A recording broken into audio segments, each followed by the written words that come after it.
I think the near-death experience is where science meets religion.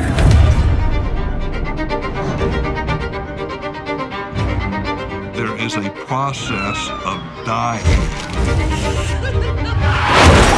during which I feel the near-death experience occurs. I'm looking down, there's my body, but I'm up here. I can't be dead because I've never felt more alive. The first person I saw was my grandfather. He extended his hands to me and said, "Welcome home, Donnie." I knew that I was being held by Christ purely as I know anything. I know it sounds crazy. The knife had gone all the way through my liver. You were in the hospital bed, Right. but you had left your body. People don't believe you when you say the story, but it's just so real.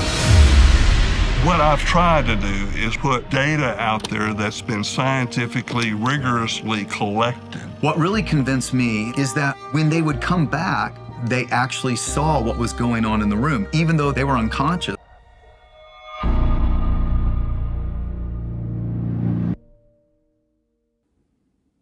Hello everyone and welcome to another movie review. I am happy that you can join me today. If you are new to this channel, welcome. Click the subscribe button below for future notifications and updates.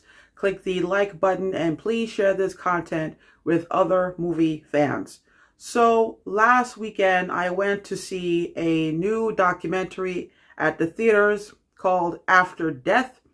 And what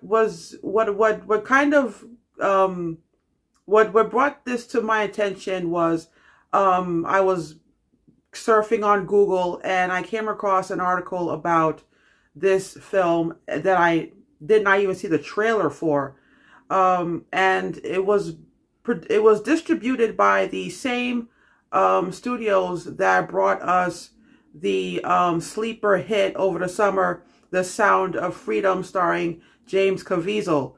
So that's what really caught my attention, and I decided to go and check it out. And I'm just, sharing my opinions with you guys to let you know what the film is about and whether or not you should see it. So here we go. After Death is a documentary written and directed by Stephen Gray and Chris Radke. It was released in theaters last Friday, October 27th, and the running time is 1 hour, 48 minutes.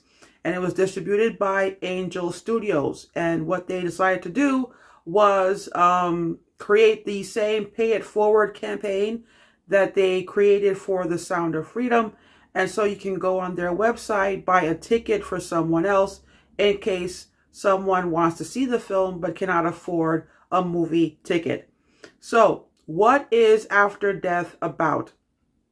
After Death tells the stories of people who survived near-death experiences.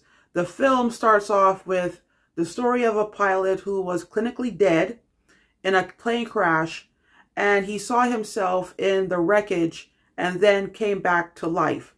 The film is a series of reenactments and interviews of surgeons, scientists, authors, and survivors of near-death experiences.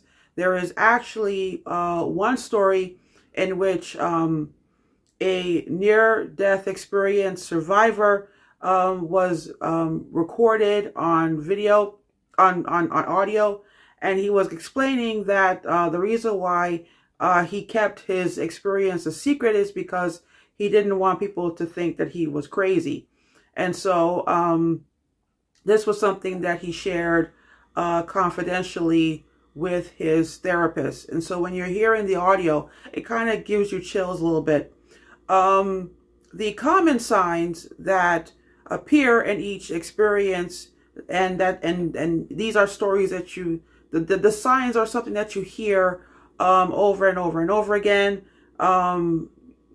is seeing bright lights, hearing and seeing things that you shouldn't be seeing and hearing.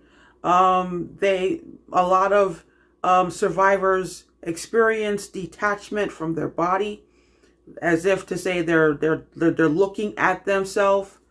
They also feel a sense of serenity and peace. They don't want to go back to life. They don't want to go back to reality.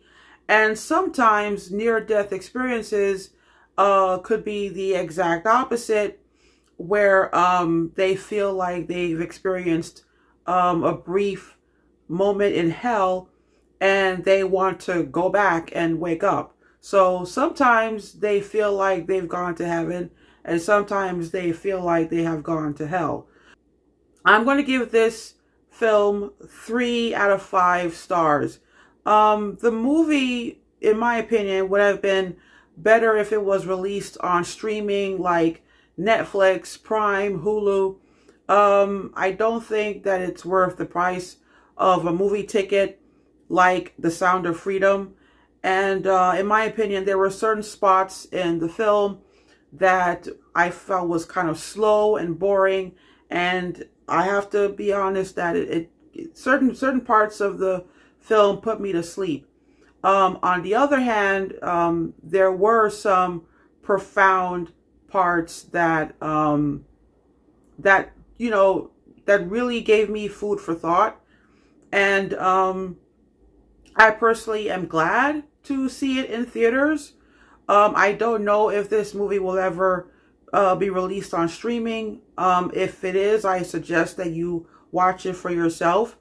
But I'm happy that I saw the film, because overall, a lot of spiritual teachers over the centuries have been explaining to us that we are not physical beings with a soul. We are spiritual beings with a body having a human experience. And so I think that the near-death experiences and the stories of these survivors, in my opinion, there's enough stories and enough proof and enough medical records to determine that we are not our bodies. We are not our physical selves. We are souls. We are spirits with a body having a human experience. Whether it strengthens your belief in God, that's up to you. The movie doesn't try to persuade you if you are an atheist. I think that whether you're an atheist or you practice some sort of faith, you're going to get something out of it, and the least that you'll get is some food for thought. So that is all for today, my friends, and I will see you next time with another movie review. Until then, have fun at the movies.